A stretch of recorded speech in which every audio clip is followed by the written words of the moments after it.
A paz do Senhor, queridos, pastor Cícero na área. Hoje, se Deus quiser, estaremos na Casa de Recuperação Acreditar, no Recanto das Emas.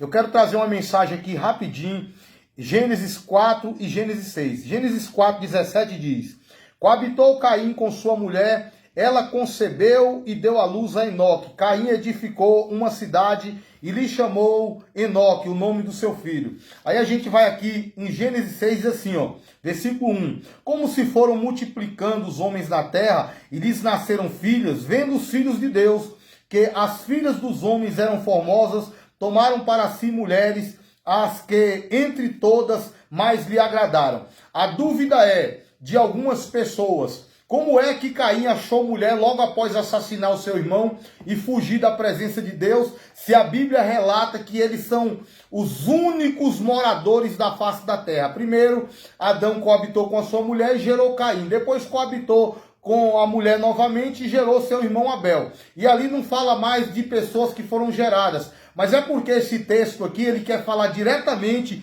do histórico da vida de Caim e Abel.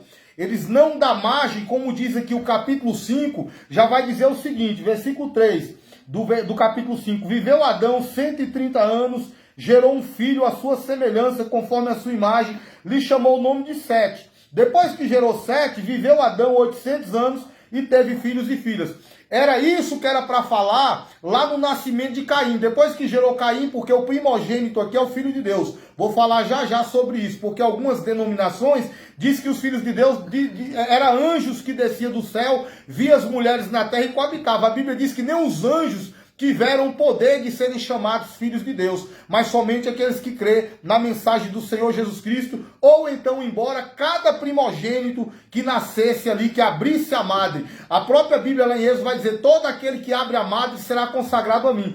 Então, provavelmente, depois que Adão gerou Caim, e ele teve filhos e filhas. A diferença é que Abel, ele era um homem temente a Deus. É isso que acontece, porque aqueles que são considerados filhos e filhas, a mesma história acontece com Esaú. Esaú era o primogênito, mas quando ele rejeita a sua primogenitura, o Jacó, ele começa a se esforçar para atrair para si a presença de Deus, atrair para si a promessa, mas a promessa era realmente do primogênito, porque todo primogênito que abre a madre será consagrado a Deus.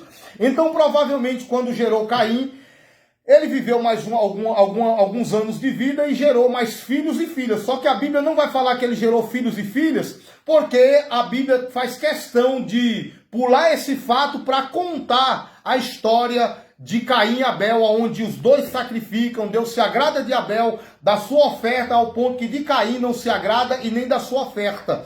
O segredo aqui é o seguinte: o Caim, ele é um lavrador da terra. Quando Adão pecou, o que Adão foi fazer? Lavrar a terra. Então ele, por herança, ele tinha o DNA de uma pessoa. Você pode ver aqui, ó, no capítulo 4, olha só que forte aqui, ó. Coabitou o homem com a sua mulher Eva, esta concebeu e deu à luz a Caim. Então disse ela: adquiri um varão com o auxílio do Senhor. Depois que deu à luz a Caim, deu também a Abel, seu irmão.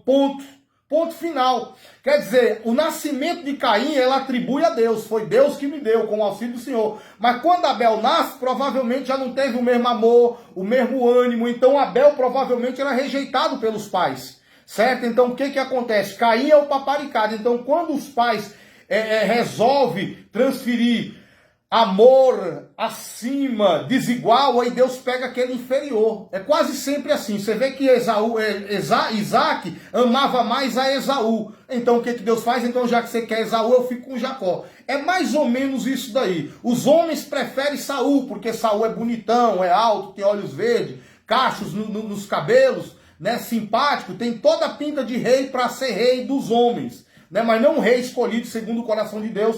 E Deus vai lá e pega Davi de trás das malhadas. Quando fala de trás das malhadas, as malhadas eram ovelhas. Então, se ele saiu de trás das ovelhas, é porque a sua família preferia mais as ovelhas do que ele. Esse é o ditado que a Bíblia quer falar.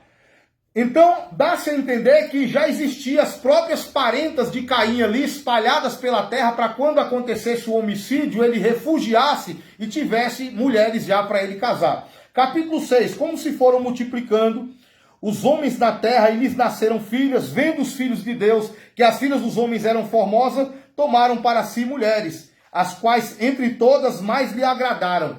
Então o que acontece? Esses filhos de Deus, volta a falar, são os primogênitos. Todo aquele que abre a madre será consagrado a Deus. Então cada primogênito foi esquecendo essa aliança, foi esquecendo esse pacto com Deus, foi se enveredando, caindo na prostituição, caindo em orgias. E aí veio aonde a ira de Deus. Então disse o Senhor, o meu espírito não agirá para sempre no homem, pois este é carnal e os seus dias serão 120 anos. Amém? Então Deus, ele resolve, aleluia, dar cabo em tudo, porque os próprios filhos de Deus já estavam se contaminando. Hoje em dia na face da terra não é diferente. As pessoas que confessam Cristo, vai para uma igreja e tal.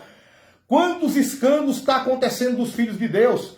Onde diz lá em Mateus 24... vamos lá em Mateus 24 para nós ver o que está falando lá claramente, nitidamente, lá em Mateus capítulo 24. Ô Jesus, me dá uma Bíblia que essa aqui já está caindo os pedaços. Glória a Deus, aleluia. Mateus 24, versículo 29. Diz assim, ó. Logo em seguida a tribulação, não é esse.